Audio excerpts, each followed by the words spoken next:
galera, tudo bem? Tudo certinho com vocês aí? Vamos começar? Hoje a nossa aula é a respeito do calor latente, né? Da quantidade de calor latente.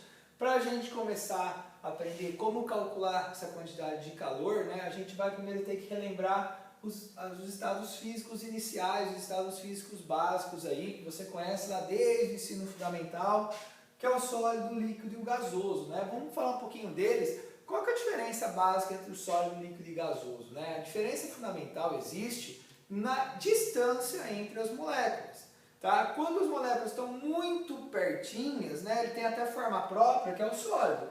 A partir do momento que você começou a aumentar um pouquinho a distância, ele ficou líquido, ele perdeu aquela organização que tinha no sólido, por isso que os líquidos não possuem forma própria, né? E se você distanciar mais, é o caso do gasoso aí, tá? Que é o terceiro estado físico. Tem mais, professor? Tem muito mais, tá? Tem 6 estados pelo menos, esses 3 são naturais, o quarto estado também é um estado natural, para quem não sabe é o plasma, tá? O exemplo fogo, o fogo é um plasma, tá certo? Quando você ioniza um gás, o gás fica com uma distância maior ainda entre as moléculas, o quarto estado é o plasma. O quinto estado da matéria artificial se chama condensado de Bose-Einstein. E temos também o sexto estado, que é o gás fermiônico. O quinto e o sexto estado eu comento com vocês só a título de curiosidade. Tá? O que você realmente tem que saber são pelo menos os 4 estados e os nomes das transformações pelo menos dos 3. Por que eu tenho que fazer de novo essa aula, que eu tenho certeza que o professor de Química já fez? Porque você vai calcular hoje o tanto de energia que você precisa para um corpo sólido ficar líquido. Ou seja, você vai poder calcular quanto de energia, quanto de calor você precisa fornecer, por exemplo, para uma pedrinha de gelo para ela derreter. Essa é a ideia da nossa aula, tá bom? Vamos dar uma relembrada nas transformações, né? De sólido para líquido é o caso da fusão, por exemplo, o negócio, como eu falei para você, o derretimento de uma pedrinha de gelo, não é? De líquido para sólido, a solidificação é o oposto, né? Quando você pega o gelo e coloca na geladeira. Tá? O que mais? De líquido para gasoso, a vaporização. Lembre-se que a vaporização tem 3 tipos, né? Nós temos a evaporação, que é lenta, a ebulição, que é mais rápida, e a calefação, que é instantânea. Mas todos eles formam a vaporização. O processo inverso é a condensação, por exemplo, quando faz a chuva, né? Quando você começa a condensar muito vapor de água na atmosfera, você começa a criar gotículas, essas gotículas vão aumentando muito sua massa, a chuva acontece por causa da condensação. E existem os 2 processos de sublimação e ressublimação, que é o caso que o sólido fica gasoso naturalmente, né? É o caso, por exemplo, da naftalina, do gelo seco, ok? Gente, esses 2 processos aqui, ó, a gente não vai estudar. A gente vai ficar presente nesses processos aqui, que a gente vai estudar assim, principalmente substâncias puras. Então a gente vai fazer ela passar de sólido primeiro para o líquido e do líquido depois para o gasoso. O que é muito importante na nossa aula para não ficar uma aula de química?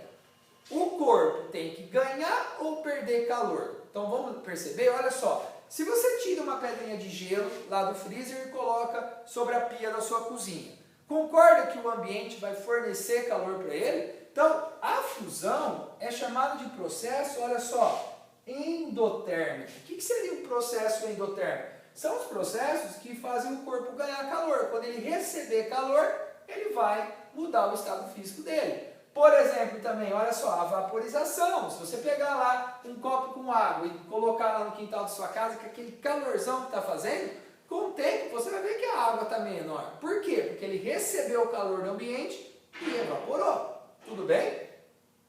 Ou, por exemplo, quando você ferve a água, né, você liga o fogo lá, você está fornecendo calor. Então, tanto a fusão quanto a vaporização são processos endotérmicos, eles ganham calor. Lembra que o sinal aqui na física é importante, né? Para esses 2 processos, a quantidade de calor vai ser um número positivo. Por quê, professor? Porque eles estão ganhando calor.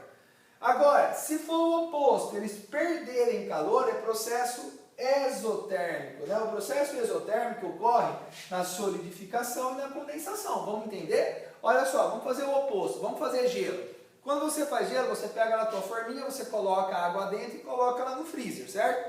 Vamos supor que a água da sua torneira saia com uma temperatura de 20 graus. Quando você colocar ela no freezer, a água está mais quente que o freezer. Lembra que o calor vai sempre do quente para o frio. Então a água vai perder esse calor até solidificar. Tá? Todo mundo já deve ter visto a condensação que acontece, por exemplo, numa latinha de refrigerante, né? Quando você compra uma lata de refrigerante muito gelada. Conforme você tira lá do freezer, começa a escorrer aquelas gotinhas. Por que isso acontece? Porque quando o vapor de água da atmosfera toca aquela latinha, o vapor está mais quente que ela. Se ele está mais quente, ele vai perder calor e condensa. Aquele vapor ele fica líquido, houve a condensação. Então, fusão e vaporização são processos endotérmicos, ganham calor, vai ser positivo. Solidificação e vaporização, anota, o calor vai ser negativo. Quem põe o sinal, professor? Vocês, não esqueçam disso, tá bom? Processo endo ganha calor, positivo. Processo exotérmico perde calor, negativo. Ficou claro? Tudo bem? A gente sempre vai estudar nessa matériazinha a parte de substância pura. Quem estuda substância eutética, mistura, é a galera da química. E isso é importante. Quando você tem uma substância pura e estiver mudando o estado físico, olha que importante. Não ocorre alteração de temperatura. Como assim, professor? Se você pegar a água pura, fazer gelo, e tirar o gelo do freezer e colocar na pia da sua cozinha, gente, se você pegar um termômetro e colocar sobre ele, o tempo inteiro que o gelo estiver derretendo, o que vai acontecer? A temperatura não vai se alterar. Você pode fazer um experimento muito bobo. Pega uma panela com água, liga o fogo, coloca um termômetro dentro. Quando você começar a perceber que a água está evaporando, ele parou lá em 100, não muda mais. Por quê? Porque está alterando o estado físico. Aqueles átomos eles estão recebendo essa energia. O que eles estão fazendo, professor? Eles estão usando essa energia para distanciar, ou seja, para aumentar a distância, aumentando a ligação química entre eles. Não está alterando a temperatura. Então é sempre assim, muito importante. Mudou o estado físico, não mudou a temperatura. Tudo bem?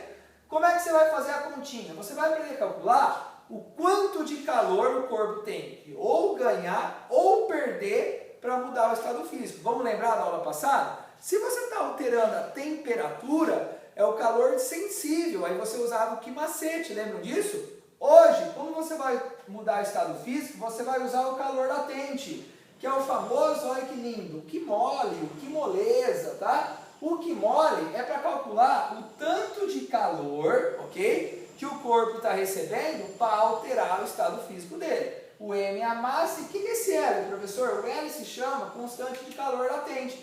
Ele vai depender do processo que você tem. Então, por exemplo, se for fusão, tem um valor. Se for vaporização, vai ter outro valor também. E lógico que depende do material que você tem. Vamos dar um exemplo para vocês. Gente, pelo amor de Deus, esses valores que eu coloquei aqui para você, não tem que decorar absolutamente nada. O seu exercício vai te fornecer. Por que você está dando, então, professor? Para a gente perceber o seguinte, ó. Se você pegar como exemplo a água sofre fusão quando ela recebe 80 calorias em cada graminha de gelo. Então, esse valor de 80 é o valor do latente de fusão. Olha a vaporização, galera. Vamos comparar os valores? Para o gelo derreter, cada grama dele precisa receber 80. Para a água evaporar, galera, cada grama de água tem que receber 540. Por isso que é muito mais difícil você ferver água do que o gelo derreter. Então você tem que fornecer muito mais energia para ela, tá? A vaporização requer muito mais energia do que a fusão. Agora, cuidado, hein? Ó, um detalhe importante, os bons vestibulares, os bons exercícios não vão fornecer para você o calor de solidificação e nem de condensação. Pô, professor, sacanagem, por que não? Porque você tem que saber que a fusão e a solidificação são processos inversos. Então, se a fusão vale 80, adivinha, a solidificação vale menos 80. Professor, por que é negativo? Porque a solidificação é um processo que perde calor. Então, cuidado, o exercício não vai te dar. Se ele falar de solidificação, o L de solidificação é o menos o L de fusão. Mesma coisa, ó, vaporização e condensação são processos inversos. Então, o L de vaporização e de condensação tem sinais opostos. O de condensação vai ser negativo, menos 540, porque é um processo exotérmico. Tudo bem? Então, muito importante você saber os processos, tá? A gente vai aplicar o que mole, tá? Para fazer a continha e cuidado com o sinalzinho. Se o processo for endotérmico, ganha calor positivo. Se o processo for exotérmico, ele perde calor, é negativo. Tudo bem? Grande abraço para vocês. Próxima aula, estamos aí fazendo exercício com vocês. Tchau, tchau!